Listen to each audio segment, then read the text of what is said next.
In this video, I'm going to cover exactly how I structure my deals, how investors are involved, and how I get deals closed. Number one is just a traditional close where you have the down payment saved up and you're purchasing the property. It's just from saved cash or from saved investments, and you're partnering with the bank and you're just doing a typical 3 to 6 week close period. Traditional financing, you're not doing any creative financing strategies, you're not raising any capital, you're not doing any BRRRR value add, you're simply just buying the market return and you're paying retail price. It's a turnkey. You're looking to dip your toes into real estate investment. Number two is a cash close. This is what I actually prefer when I'm doing value add. So if I have the means personally to close on a property cash, I will. If I don't, I'll go out and raise equity or I'll raise debt to get that project closed. The reason for the cash close is that you have far more favorable terms and favorable price. So in real estate, as Robert Kiyosaki would say, the best exit price is the best entry price. So when you're closing cash and people get that money in front of them and they know that you waive conditions and they know it's a done deal, depending on their motivation, you can get a lot more favorable purchase price. So what I'll do is I'll pay cash and then fix it up, stabilize the property, and then I'll go to the bank and refinance it. Because if you're buying the property traditionally, there's typically what is called a seasoning period in which the bank or the lender will require you to wait in a certain period of time prior to you going back and refinancing. That can typically be up to 2 years in some instances. So the reason to close cash is that you own the asset, you stabilize it, and then you're taking it to the bank for the first time. You're then putting a loan on it.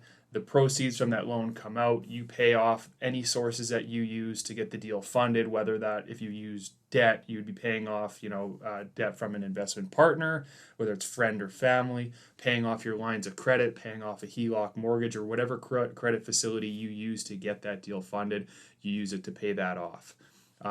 Another option there is if you want to get a hard money loan. So hard money loans are short-term loans, also known as bridge loans, which are typically a higher interest rate. You're looking at an 8% all the way up to 15% or more, depending on the risk. So I could approach a hard money lender who will provide all the cash to buy the deal and the renovations for the deal. I would just need to give them 20%. So I have to factor into my numbers the carrying costs for those few months as I'm stabilizing it, that I can meet the returns of that hard money lender so that when I go to refinance it, I can pay them all out in full and then I keep the property to myself. Another way to finance deals is that if you reach out to an investor and you raise the capital as debt, where they will either secure first or second position on the property that you're buying until you're able to restabilize it and finance them out and put a traditional mortgage on it. Other ways that you can look at that is that capital that is raised, as I said, it'll typically be at a fixed interest rate anywhere from 8 to maybe 12%, as they will take first position on the mortgage. Or if you're looking to raise capital for a deal and you have other assets that have equity in them, you can take the second mortgage, you can take the debt and you can place it onto those other assets, which gives them security and collateral in case you default on the loan. So those are various ways in which you can acquire capital to get your deals funded. Number three is joint ventures. This is one of the more common strategies that I used initially when I was getting started, especially when you're first doing business with new joint venture partners. So a joint venture is when multiple individuals or entities come together, combine resources for a specific project or projects. To be clear, a joint venture is not an entity. It is simply just an agreement that is outlining the roles and responsibilities of the project at hand. Any profits or losses made from a project with a joint venture, those profits and losses flow through to whichever the entity or the individual is that owns it, so that you're not taxed at a joint venture level. With it not being an entity, that means that people that are involved in the joint venture may decide to or to not go on title of the property. So you're not required, as it's not an entity.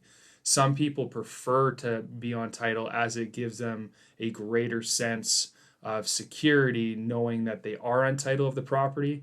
However, many other investors prefer not to be on title as they are not held accountable for the liability at hand and that they can benefit by freeing up space on their balance sheets. One thing to note with joint ventures is that they don't have to be done prior to close. You can sign a joint venture agreement at any point in time, specifically after you've already closed on a property and during stabilization. Someone can buy into a percentage of equity at a certain period. So it's a great option if you're looking to free capital up or to bring a new investor in and into an already cash flowing and positive investment experience. So, what is a joint venture agreement? A joint venture agreement outlines the roles and responsibilities of that project or business. Who's in charge of what happens with profits, what happens with sale, how do you buy another partner's shares out, how are disputes resolved. Every scenario in which a business operates, that agreement will outline the solution to take the steps needed to solve that. It's an agreement also used to break ties and as a guideline to refer back to for any scenarios or outcomes in the business or project.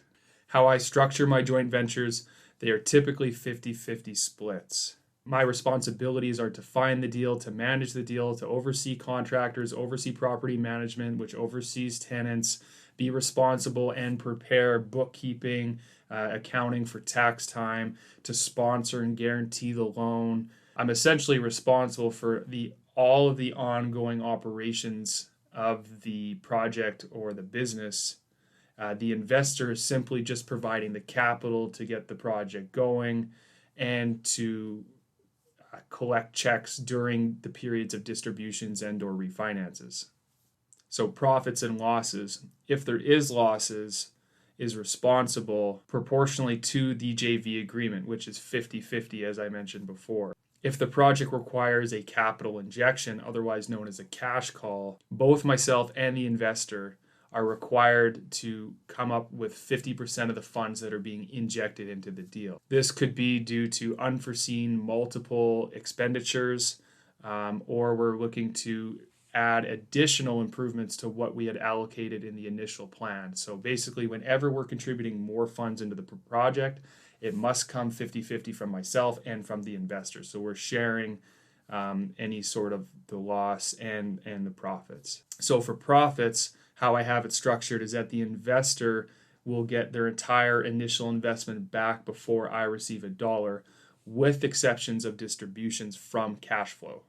So what that means is that the joint venture agreement is designed so that anytime that there is a sale or a refinance, the joint venture partner is paid back all their initial investment along with any other contributions made from any other parties prior to us splitting any profits. If the business is producing a positive cash flow, then that is divided out 50-50 to myself and to the investing partners. The many ways that I structure deals, as you know if you've seen my other videos, is that I make sure that every deal I buy has a value add. So my main goal is that within the first 2 years, I can refinance the property from creating enough value, pay that investor or investors all their initial capital back, and then going forward, any profits made are realized and split proportionally 50-50 to myself and the investor.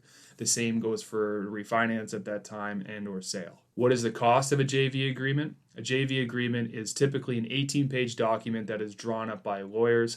It's going to run you anywhere from $1,500 to $3,000 for the lawyer to set up to build the document and to review it. If you continue to work with the same investor on more projects into the future, it would probably make sense to then do a corporation and then have a shareholder agreement, which would outline the same responsibilities as the joint venture agreement. The reason you wouldn't get into the corporation right away is you might have a very premature relationship with this investor, so you don't know whether or not you guys are ready to have a long-term commitment, such as being partners in a corporation. Also, you wouldn't have to pay for the additional costs of having a corporation set up and the annual tax filing and bookkeeping and accounting that goes along with running a corporation. The real benefit would also be as not having to sign joint venture agreements and have them created and reviewed each and every time for every project. I typically hold my property in corporations, which are then involved into joint ventures. I still do have some joint ventures with my personal name, but however, as I grow, I will continue owning property in my corporations due to the ease of partnerships the tax advantages, and for the liability protection. Number 4 is limited partnerships. These are more common on larger deals, syndications, and funds, as they are great for multi-partner projects and for tax to flow through to the LPs, the limited partners, your investors. It also provides an additional layer of liability, as in a limited partnership, there will be the GP, the general partnership, which is created. It's an entity that will hold the title and hold any liability responsibility. With a limited partnership, there would be a partnership agreement, which that agreement would outline the same roles and responsibilities as a shareholder agreement in a corporation or the joint venture agreement, except it would be more detailed and thorough. These documents are typically 44 pages, and it's going to set you back at least $15,000 for legal to draw up these agreements and to review them. So those are the various ways in which I structure my deals. The most common being a joint venture, especially when you start off. It's a fairly low cost, and it's an easy to understand what's happening, and it's a lot more efficient for when you're smaller and more nimble, and you're taking on a lot of the things, a lot of the responsibilities yourself, and reducing your costs for bookkeeping, accounting, and etc. Whereas when you get into larger deals, or you're getting into syndications or fund, where you're having a lot more people involved, a lot more money at stake, it makes sense to either do it in a corporation or limited partnerships, where there's extra levels of liability protection, and it's just a lot more clear on how things are done and completed within those agreements.